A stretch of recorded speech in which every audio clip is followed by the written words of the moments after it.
Dans cet épisode, nous allons implémenter le lancer de la hache. Et pour ce faire, nous allons ajouter à notre hache un Projectile Movement Component pour lui donner les propriétés d'un projectile, ainsi qu'un Rotating Movement Component pour la faire pivoter autour de son centre lorsqu'elle est lancée. Salut à tous et bienvenue sur Game Dev Teacher. Pour ceux qui ne me connaissent pas, je m'appelle Evans et je vous aide à progresser sur Unreal Engine en vous proposant des tutos clairs et faciles à comprendre. Donc si ce genre de contenu vous intéresse, n'hésitez pas à vous abonner et à activer la cloche pour ne rater aucune de mes prochaines vidéos. Allez, c'est parti. Pour les nouveaux venus, cette vidéo fait partie de la deuxième saison de ma série Let's Game Dev dans laquelle nous allons reproduire la mécanique du lancer de hache du dernier God of War. Ainsi, afin de mieux comprendre tout ce qui se passe dans cette vidéo, il est préférable de regarder la série depuis le début. Et pour ce faire, je vous invite à cliquer sur le lien que je mettrai en description, lien qui vous renverra vers la playlist complète. Alors, dans l'épisode précédent, nous avons mis en place la logique suivante dans le blueprint du player pour faire correspondre son état aux différentes étapes de la mécanique du lancer de hache. Et pour commencer cet épisode, nous allons ajouter une logique qui va permettre à notre player de lâcher la hache lors du lancer. Alors, si vous vous rappelez bien, nous avons les états charging, calling back, throwing, idle et thrown. Et nous, ce qu'on veut, c'est que lorsque le joueur joue l'animation du lancer de hache, et lorsque le notify throw est lancé, on veut que le joueur, ici, lâche la hache. Donc, pour coder toute la logique du fait de lâcher la hache, nous allons ajouter une nouvelle fonction que nous allons appeler throwAxe. Cette fonction, je vais l'appeler ici, donc tout de suite après le changement d'état à thrown, throwAxe, et nous allons commencer à coder la logique de cette fonction. Donc, cette fonction peut être séparée en deux étapes importantes, donc je vais faire un petit sequence pour bien séparer tout ça. La première étape, ici en haut, va consister à calculer la cible, c'est-à-dire que nous allons chercher dans le monde où est-ce que le joueur est en train de viser. La deuxième étape va être le fait de lâcher la hache. Parce que ce qui va se passer, c'est que une fois qu'on va lâcher la hache, nous allons lui envoyer une information de où est-ce que la hache doit aller lorsqu'on va la lâcher, où est-ce que le joueur est en train de la lancer, pour faire simple. Donc ici, nous allons commencer par calculer la cible. Et pour calculer la cible, nous allons utiliser un line trace by channel. Le line trace, pour ceux qui ne connaissent pas, va lancer un rayon qui va partir du start et qui va arriver au end. Et lorsqu'il va lancer ce rayon-là dans l'espace, il va nous sortir des informations pour nous dire s'il a touché quelque chose ou pas. Donc le break hit result va nous donner la position de l'impact s'il y en a eu un, est-ce qu'il y a eu un impact, quelle est la normale de la surface qui a été touchée par l'impact, etc. Donc ici, le line trace, nous allons devoir définir un point de départ et un point d'arrivée du rayon qui va être lancé. Donc pour ce faire, je vais attraper ma caméra. Donc follow caméra, je vais mettre ça ici. Je vais prendre sa position, get world location, et son forward vector, get forward vector. Donc ici, nous allons lancer un rayon. Ce rayon, il va partir d'où exactement? De la position de la caméra à laquelle nous allons ajouter ce qu'on appelle un offset, un décalage. Donc je vais additionner ça avec un autre vecteur. Et ce décalage, il va être égal à le forward vector multiplié par un float qu'on va brancher ici. Et pour mieux comprendre quelle valeur va prendre ce float, je vais lancer l'exécution du jeu. Donc ici, ce qui se passe, c'est que lorsque je vais vouloir lancer ma hache, lorsque je vais lâcher tout ça, on va lancer un rayon dans le monde et on va essayer de voir qu'est-ce qu'on touche. Le souci, c'est qu'on aimerait bien que lorsqu'on lance la hache, qu'elle parte vers l'avant. Vous êtes d'accord avec moi? Sauf que le souci, c'est que, admettons que je me mets comme ça, juste entre le cube et la caméra, et que je décide de lancer la hache, si je lance un rayon directement depuis la caméra, il se peut qu'elle touche un obstacle, comme on peut voir ici le cube entre le joueur et la caméra. Et ce qui va se passer, c'est que du coup, la destination de la hache va être le cube. Et donc, le joueur aura beau lancer la hache vers l'avant, ce qui va se passer, c'est qu'elle va reculer et elle va atteindre le cube. Donc pour corriger ça, nous faisons un petit offset, nous allons décaler de la longueur du bras qui sépare la hache et le joueur. Et la longueur de ce bras-là, c'est le caméra boom, et on peut regarder ici, nous avons une longueur de 500. Mais bon, là je trouve que 500 c'est un petit peu loin pour le coup, donc je vais rapprocher la caméra du joueur, je vais mettre ça à 300. Donc ici, je vais mettre 300, et je vais brancher ça là. Donc du coup, là, ce qui va se passer, c'est que lorsque je vais vouloir lancer ma hache, le rayon va partir à peu près au niveau du joueur pour partir vers l'avant, une certaine distance que nous allons calculer tout de suite. Donc, à quelle distance est-ce que la hache doit partir? Donc, quel est le point final? Qu'est-ce qu'on vise, en fait, au bout du rayon? Nous allons additionner la position de la caméra, donc plus la position de la caméra, au vecteur forward vector que nous allons encore multiplier par un float. Donc, on va brancher ça. Et on va brancher ça ici. Le float en question ici, ça va être le axe throw range. C'est la distance à laquelle la hache peut être lancée. Dans mon cas, j'ai décidé de choisir 5000 unités. Donc je fais un clic droit, promote to variable, et je vais appeler ça axe throw range. Donc pour ceux qui auraient besoin, je vais mettre un commentaire ici, jusqu'où la hache peut être lancée. Voilà.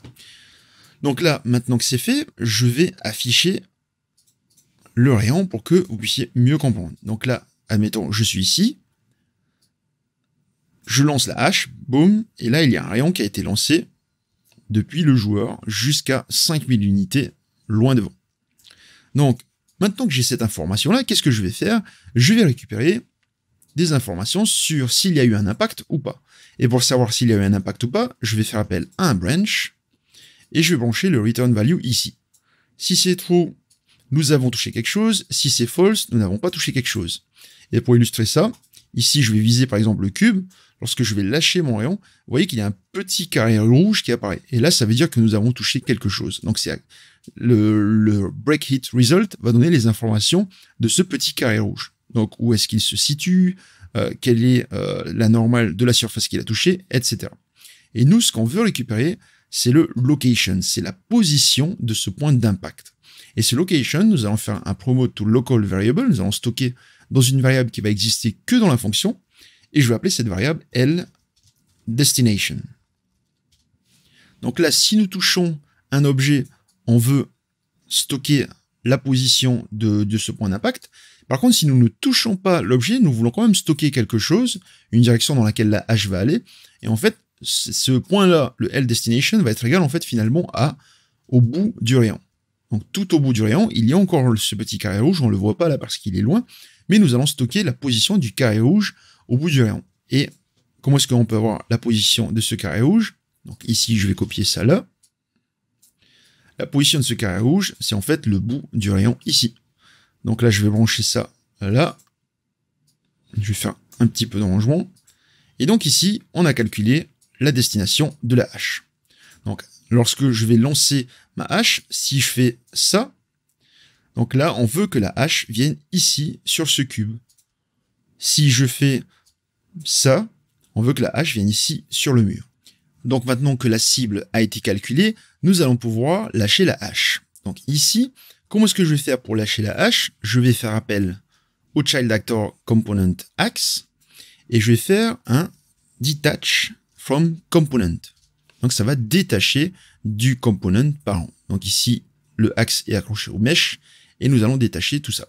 Donc je branche ça ici et le location rule, rotation rule et scale rule, nous allons mettre tout ça à keep world. Pourquoi? Pour que lorsque nous lâchons la hache, ces coordonnées soient exprimées dans le monde. Ensuite, une fois que la hache a été détachée du joueur, nous allons lui envoyer des informations, et une seule information en fait qui est le point de destination. Donc on va dire à la hache où est-ce qu'elle doit aller. Donc pour ce faire, nous allons créer une autre fonction dans la hache que nous allons appeler dans le BP axe throw. Et cette fonction-là, qu'est-ce qu'elle va prendre en entrée? Un vecteur qu'on va appeler destination. je compile ça, et de retour dans le BP Player, ici, je vais faire appel à cette fonction. Donc ici, on a un Child Actor Component. Si vous mettez votre souris dessus, vous pouvez voir qu'il s'agit d'un Child Actor Component Object Reference. On ne peut pas faire un cast vers BP Axe. Pour récupérer l'acteur en question, il faut tirer un câble ici et faire un Child Actor. Get Child Actor. Donc là, en fait, à la sortie de ce nœud-là, nous avons un Actor Object Reference. Et c'est là que nous pouvons dire, ben cet acteur, en fait, c'est un BP Axe. On fait un cast to BP Axe. Donc je branche ça ici. Et une fois que nous avons fait notre cast pour dire que c'est un BP Axe, on peut faire appel à notre fonction throw, qui va prendre en entier la destination de la hache. Donc je compile, je sauvegarde, et si je lance l'exécution, vous pouvez voir que lorsque je vais lancer la hache, elle va être détachée de la main du joueur au moment où elle est censée partir. Donc maintenant, nous allons nous attaquer au mouvement de la hache. Maintenant que le player a fait sa part du travail en lâchant la hache, nous allons implémenter la logique du côté de cette dernière. Et pour commencer, nous allons ajouter un component qui va nous permettre de transformer notre hache en projectile. Donc ici, dans le BP Axe, je vais faire un add component et je vais taper projectile pour récupérer le projectile movement. Alors, le projectile movement, qu'est-ce que c'est en fait? C'est un component qui permet de donner les propriétés d'un projectile à notre objet. On peut choisir la vitesse, la gravité qui affecte le projectile. Est-ce que ce projectile rebondit? Est-ce que c'est un projectile à tête chercheuse? Et dans notre cas, nous allons faire un simple projectile qui va aller vers l'avant. Donc pour commencer, je vais décocher le Initial Velocity in Local Space ici, pour que la vitesse soit interprétée correctement depuis le vector world que nous allons donner en entrée de notre fonction throw. Donc là, si je compile et que je lance l'exécution du jeu, vous allez voir que la hache tombe au travers du sol. C'est tout simplement parce que dès que je lance l'exécution de mon jeu, la hache est un projectile et vis-à-vis. Donc ici, dans notre cas, elle a une vitesse de 0, d'où le fait qu'elle ne bouge pas vraiment, et elle a une gravité de 1.0. Donc la gravité normale. Maintenant, moi ce que je veux, c'est que lorsque la hache est dans la main du joueur, ce n'est pas un projectile. Par contre, lorsque je vais la lâcher pour la balancer, elle va devenir un projectile. Et lorsqu'elle reviendra dans la main du joueur, elle désactive ses mouvements de projectile. Donc pour ce faire, ici dans le projectile movement, je vais décocher l'option auto activate ici. Donc là, ce qui va se passer, c'est que elle a un projectile movement, mais ces mouvements ne sont pas encore activés. Donc là, si je lance, elle est toujours détachée, et nous allons activer les mouvements de projectile à ce moment-là, en lui donnant une vitesse et une direction à suivre. Donc, maintenant, je vais coder une première partie de la fonction throw de ma hache. Donc ici, je vais tirer mon direction, et je vais faire mon destination, pardon, je vais faire un moins, et je vais prendre la position de la hache, get actor location. Donc si je fais ça, moins ça, et qu'ensuite je fais un normalize, ce qui va se passer, c'est que nous allons obtenir la direction dans laquelle la hache doit aller pour atteindre la destination. Donc là, je fais un clic droit pour mode to variable, et je vais appeler ça throw direction, donc la direction du lancer. Donc je branche ça ici. Ensuite, une fois que nous sommes là, je vais créer un booléen que je vais appeler bThrown pour dire que la hache a été lancée. Donc ce booléen, par défaut, il est à false, et dès qu'on active le lancer de la hache, je veux le mettre à true. Une fois qu'elle est censée être lancée, je vais prendre le projectile movement ici, et je vais faire un activate, et cocher le reset. Donc là, à ce moment-là, la hache est activée, et donc ce qui va se passer, c'est que si je lance, elle va tomber au travers du sol. Donc là, ce que je veux, c'est qu'en fait, lorsque je vais la lancer, je veux qu'elle ait une vitesse, une vélocité. Et donc, je vais créer une nouvelle variable de type float, que je vais appeler speed. Donc ça, c'est la vitesse de la hache. La vitesse de la hache, elle va être de 3000 unités.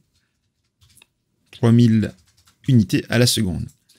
Donc je vais multiplier le speed par le throw direction pour obtenir la vélocité de ma hache. Donc lorsque je multiplie ça, on sait qu'on est dans une direction à une vitesse donnée. Je tire le projectile movement et je fais un set velocity pour mettre en place la vélocité de la hache. Et donc si je branche ça et ça, vous allez voir que si je lance l'exécution, lorsque je lance ma hache, elle part bien vers l'avant. Sauf que là, je trouve que la gravité est peut-être un petit peu trop forte. Donc je vais diminuer la gravité ici, que je vais mettre à, admettons, 0,5.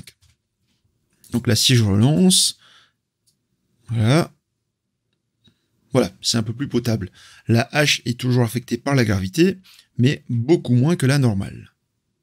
Alors, maintenant que le projectile movement de la hache est correctement paramétré, nous allons faire en sorte qu'elle puisse pivoter sur elle-même. Bien sûr, on pourrait coder nous-mêmes la rotation de la hache, mais Epic Games a pensé à tout puisqu'il y a un component qui permet de faire ça simplement. Et ce component, c'est le component rotating movement. Alors, ce component-là, il sert à quoi? Comme son nom l'indique, il sert à le faire pivoter autour d'un point. Donc, nous avons la vitesse de rotation, ici, le rotation rate. Nous avons le point de pivot. Donc, si on le met en 0,0, il va pivoter autour de son centre. Et nous avons tout un tas d'autres paramètres. Donc là, si je compile et que je sauvegarde, vous pouvez voir que la hache tourne déjà sur elle-même. C'est dû au fait que ici, le rotation rate est déjà à 180. Donc, nous allons, dans un premier temps, paramétrer la rotation pour que la hache puisse tourner vers l'avant comme si on la lançait. Donc ici, je vais mettre ça à moins 1440, qui équivaut en fait à, divisé par 360, à 4 fois 360. Donc moins 1440, et le Z, je vais le mettre à 0. Donc là, si je lance l'exécution, la hache pivote bien dans le bon sens. Sauf que, tout comme le projectile movement, nous ne voulons pas que la hache pivote alors qu'elle est dans la main du joueur. Donc, comme pour tous les components, nous avons ici un auto-activate que nous allons décocher. Donc là, nous avons la hache qui ne pivote pas et on va faire en sorte qu'elle pivote lorsqu'elle est lancée. Donc pour ce faire, je vais retourner dans ma fonction throw et une fois que nous avons calculé le projectile movement, donc les paramètres du projectile movement, nous allons faire ici un sequence pour nous concentrer dans la partie du bas au rotating movement. Alors, ici, nous allons faire un rotating movement, je vais faire un activate avec un reset. Et pour plus tard, pour une des vidéos suivantes, je vais quand même créer une nouvelle variable. Alors, avant de créer cette variable, je vais prendre le rotating movement et je vais faire un set rotation rate. Le set rotation rate, nous allons le mettre à moins 1440, comme c'est déjà le cas. Et je vais faire un clic droit, promote ce variable, et je vais faire throw rotation rate. Alors pourquoi est-ce que je fais ça? C'est tout simplement parce que j'aimerais bien que lorsque je la lance, elle tourne dans un sens, et une fois que je fais appel à la hache, elle tourne dans le sens inverse. Donc c'est pour cette raison que je crée cette variable. Donc là, il ne me reste plus qu'à compiler, sauvegarder, et si je lance l'exécution, vous pouvez voir que lorsque le joueur lance la hache, cette dernière tourne bien autour de son axe Y. Donc voilà, c'est tout pour le lancer de la hache, et dans l'épisode suivant, nous allons paramétrer les collisions pour gérer le moment où la hache touche un objet ou une surface. En tout cas, j'espère que cette vidéo vous aura appris quelque chose de nouveau. Si c'est le cas, n'hésitez pas à cliquer sur le petit pouce bleu en bas à droite de cette vidéo, car ça aide grandement la chaîne en augmentant sa visibilité sur YouTube. Pour toute question ou remarque, n'hésitez pas à me les laisser dans la zone de commentaires, je me ferai un plaisir d'y répondre. Et si vous voulez apprendre d'autres trucs sympas sur Unreal Engine, n'hésitez pas à jeter un coup d'œil aux 2 vidéos de ma chaîne qui vont apparaître ici à droite. Pour ma part, je vous dis à très vite, c'était Evans, ciao!